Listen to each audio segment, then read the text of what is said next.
Seigneur, on va te prier pour ces quelques minutes, cette pensée, et je te prie que ça trouve place dans notre cœur et de manière pratique, que ça puisse nous aider au quotidien. Et puis, juste, je veux te remettre cette matinée. Amen. Alors, on va lire quelques versets qui sont très connus, en fait. Des choses, des fois même, qu'on dit, on redit, mais peut-être qu'on ne comprend pas très bien ce qu'on dit, en fait. Donc, on va lire en Galates, au chapitre 5, et on va lire verset 16. Je dis donc, marchez selon l'esprit, et vous n'accomplirez pas les désirs de la chair, car la chair a des désirs contraires à ceux de l'esprit, et l'esprit en a des contraires à ceux de la chair. Ils sont opposés entre eux, afin que vous ne fassiez point ce que vous voudriez. Si vous êtes conduits par l'esprit, vous n'êtes point sous la loi. Puis ensuite, il est décrit ce que sont les œuvres de la chair, puis celles de l'esprit. Et à la fin du chapitre, il est dit, donc verset 24, ceux qui sont à Jésus-Christ ont crucifié la chair avec ses passions et ses désirs. Verset 25, si nous vivons par l'esprit, marchons aussi selon l'esprit. Et on va s'arrêter là. Et en fait, une première chose dans ce chapitre, il est parlé 2 fois de marcher et 1 fois de conduire. Et les 2 mots pour marcher ne sont pas les mêmes. Conduire, c'est normal que ce ne soit pas le même, sinon on traduirait autrement. Mais en tout cas, la première fois, il est dit donc marchez selon l'esprit et vous n'accomplirez pas les désirs de la chair. Ce mot-là, c'est péripatéo en grec, et ça signifie en fait, on va dire déambuler. Déambuler. C'est-à-dire que ça ne précise rien par rapport à la marche, ça dit simplement que la personne marche. Donc, c'est comme, c'est le mot qu'a donné péripatéticienne, c'est-à-dire prostituée. Qu'est-ce que fait une prostituée, hormis sa fonction essentielle, ou en attendant de faire sa fonction essentielle, elle marche, elle déambule, sans but. Enfin, le but, c'est d'attendre. Mais elle marche simplement. Et nous, il nous a dit de marcher selon l'esprit, et nous n'accomplirons pas les désirs de la chair. Et du coup, ça parle de notre manière de vivre, dans un certain sens. Mais l'autre mot qui est utilisé, on va aller dans l'ordre. Au verset 18, pardon. Au verset 18, il est dit, si vous êtes conduits par l'esprit, donc ça semble être tout à fait la même chose, avec un verbe différent, forcément, vous n'êtes point sous la loi. Et on va s'arrêter, on va revenir là-dessus dans un petit moment. Si vous êtes conduit, c'est simplement aller. Aller. Donc il y en a un, il déambule, l'autre, il va vers l'esprit, vers les choses de Dieu, je ne sais pas. Et puis le troisième mot, c'est à nouveau marcher, et c'est au verset 25, il est dit, si nous vivons par l'esprit, marchons aussi selon l'esprit. Marchons aussi selon l'esprit. Et alors là, vous me direz, ça devrait être le même mot que le premier. Déambulons selon l'esprit. Pas du tout. Ce mot-là, il parle, évidemment, il veut dire marcher, mais c'est une marche ordonnée, organisée, une marche militaire. Comme une marche militaire, du moins. Et ça, c'est intéressant parce que ça nous dit une chose. Parce que des fois, quand on parle de l'esprit, comment dire, on est sur un nuage, on est très abstrait, et juste on dit des mots et ça veut rien dire, en fait. Marcher selon l'esprit, c'est, je sais pas, c'est rien faire, c'est l'esprit qui fait tout seul, et moi, je sais pas, moi, je suis là, je suis englobé sur un nuage, ou je sais pas qu'est-ce que c'est, mais c'est un peu ce qu'il y a dans nos propos et dans notre manière d'être. Marcher selon l'esprit, c'est, je sais pas. Et là, marcher selon l'esprit, c'est ordonné, c'est classé, c'est militaire. C'est drôle. C'est pas comme ça qu'on voit les choses. Et oui, parce que marcher selon l'esprit, c'est pas marcher au hasard. C'est marcher selon des choses ordonnées. Et les choses ordonnées, c'est quoi ? C'est la parole de Dieu. C'est la Bible. C'est la Bible qui est ordonnée. Et on va revenir un petit peu, je vous ai dit, au verset 18. Tout ça, ça va s'amalgamer. Au verset 18, il nous a dit une chose pareille qu'on répète souvent, nous les chrétiens, sans trop savoir ce qu'on raconte d'ailleurs. Peut-être souvent pour se donner des excuses aussi. On dit au verset 18, si vous êtes conduits par l'esprit, vous n'êtes point sous la loi. Alors là, on a tout dit. Là tu ne touches pas à ton pote. Là, on n'est pas sous la loi. C'est bon, tu m'imposes rien, tu dis rien en fait. Tu dis plus rien, je ne suis pas sous la loi, c'est fini. Fin de discussion. Qu'est-ce que ça veut dire ça, être pas sous la loi? Alors j'avais une question pour vous, qu'est-ce que la loi?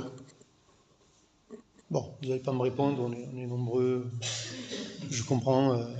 Non, rasseyez-vous, c'est bon. Ok, qu'est-ce que la loi? Ou qu'est-ce qu'une loi même? Pas forcément la loi, là évidemment, il fait référence essentiellement à la loi de Moïse, mais en fait il parle de la loi de manière quand même plus générale malgré tout. Vous savez, notamment dans l'Ancien Testament, pas toujours, mais très souvent, quand il est parlé de la loi de Dieu, en fait il est parlé de la parole de Dieu, de la Bible. Et la loi, en fait, une caractéristique de la loi, c'est qu'elle est écrite. Et la Bible est écrite, bien sûr. Et nous, vous savez, des fois, marcher selon l'esprit, c'est marcher selon la Bible. Donc, du coup, on va me dire, tu es en train de dire l'inverse de ce que tu viens de dire. Ne vous inquiétez pas, on va retomber sur nos pattes. C'est marcher selon la Bible, et donc marcher selon un écrit. Et comment dire, on se dit, voilà, il faut obéir à la Bible parce que c'est la parole de Dieu, etc., etc. Et tout ce que ça, c'est vrai, hein. Je suis pas en train de dire, vous avez toujours pensé n'importe quoi, c'est n'importe quoi, et je vais vous dire, il y a autre chose. Non, c'est pas ça. C'est qu'on se leurre nous-mêmes, en fait, avec des mots. Et donc, en fait, on met une importance sur la Bible, ce qui est complètement normal, parce qu'elle est la parole de Dieu, mais en fait, on en oublie une chose. Et la chose, vous allez voir, j'ai deux versets qui ne sont pas dans Galates et qu'on va lire ailleurs, que vous connaissez. L'un, il est dans 2 Pierre 1, verset 3. 2 Pierre 1, 3, vous allez voir. 2 Pierre 1, 3. Il est dit, comme sa divine puissance nous a donné tout ce qui contribue à la vie et à la piété, au moyen de la connaissance de celui qui nous a appelés par sa propre gloire et sa vertu. Sa divine puissance nous a donné tout ce qui contribue à la vie et à la piété. Elle nous a donné tout. Ce que nous avons, ça nous a été donné. Nous ne l'avons pas fabriqué, nous ne l'avons pas acquis, nous ne l'avons pas amélioré, ça nous a été donné. Et plus fort que le roquefort, c'est en Jacques. Jacques 1, 21, il est dit un truc, mais d'une bizarrerie bizarre. Il est dit, en Jacques 1, 21, il est dit, c'est pourquoi, rejetant toute souillure et tout excès de malice, recevez avec douceur la parole qui a été plantée en vous et qui peut sauver vos âmes. Mettez en pratique la parole et ne vous bornez pas à l'écouter. Donc, rejetant avec la malice, l'excès de malice, etc., recevez avec douceur la parole. Mais c'est quoi ce truc? Recevez avec douceur la parole. Je sais pas moi, je la lis, je la comprends, je l'étudie, j'essaye de l'appliquer, mais qu'est-ce que ça veut dire recevoir la parole? Ça veut dire quoi ce truc-là? Galates 5, 18, on a dit, si vous marchez selon l'esprit, vous n'êtes plus sous la loi, vous n'êtes plus sous un écrit. En fait, le point sur lequel je veux venir, et ensuite on dira juste deux bricoles sur le mot qui est utilisé ici pour mettre en pratique au verset 22. En fait, mon point est celui-ci. Quand je parle aux non-croyants, souvent je vais leur dire, en fait, tous les êtres humains, croyants ou non-croyants, ils fonctionnent de la même manière. On fait des efforts pour atteindre un plus. Les uns l'appellent Dieu, les autres c'est un idéal, les autres c'est, j'en sais rien, un but dans la vie. Et on dit que ces efforts sont vains. Puis on devient chrétien et on dit la même chose, mais on vit l'inverse. Et en fait, on se dit, ok, la Bible c'est la parole de Dieu, ok, bon ben donc il va falloir obéir. Et donc je me remets sous une loi. Mais au verset 18 de Galates 5, il est dit, si vous marchez selon l'esprit, vous n'êtes plus sous la loi. Alors comment est-ce que je marche selon l'esprit en m'attachant à la Bible qui est la parole de Dieu et en n'étant pas sous une loi? Ben, je vais vous le dire puisque je suis là pour ça. C'est pas très compliqué en fait. Quand vous lisez votre Bible ou quand vous venez ici écouter un message, etc., c'est quoi la motivation? C'est connaître plus, savoir à quoi je dois obéir, C'est quoi en fait la motivation? Vous savez, on peut faire beaucoup de bonnes choses par habitude. Je vais évangéliser par habitude, je prie par habitude, je lis ma Bible par habitude, je viens à l'église par habitude. Mais je ne sais plus pourquoi je le fais. Mais je fais quelque chose de bien, par habitude. Et en fait, dans l'habitude, ça veut dire qu'il y a juste moi et une chose. Mais il n'y a personne. Je lis ma Bible, il y a moi et un livre.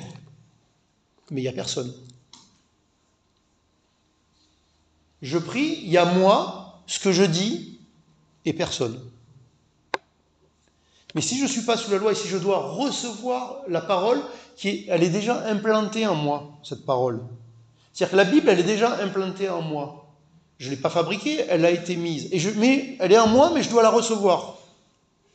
Et oui, tu dois la recevoir parce qu'en fait, oui, bien sûr que tu es appelé à obéir, oui, bien sûr que tu es appelé à savoir ce que Dieu veut, oui, tu es appelé à faire certaines choses et pas d'autres.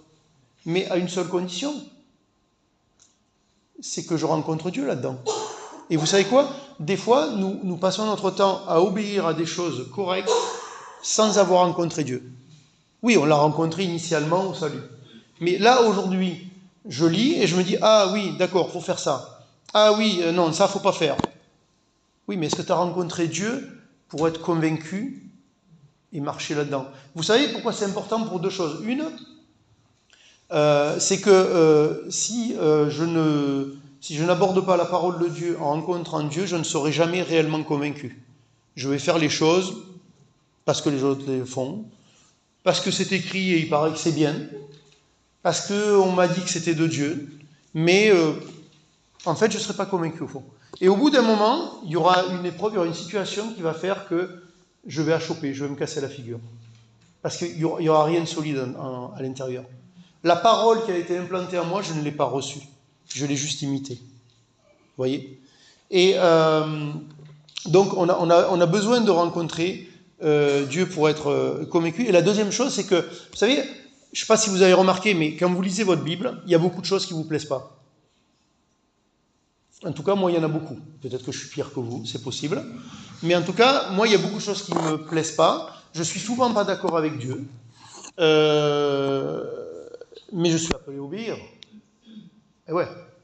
Et ouais. Mais si mon obéissance est le résultat de je considère qui m'a demandé la chose, ça change tout. Ça change tout. Et ouais.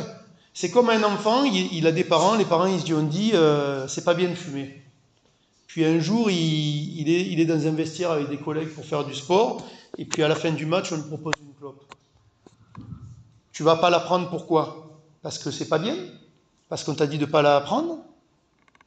Ou parce que tu aimes papa et maman et que tu sais que ça leur ferait du mal de savoir que tu la prends?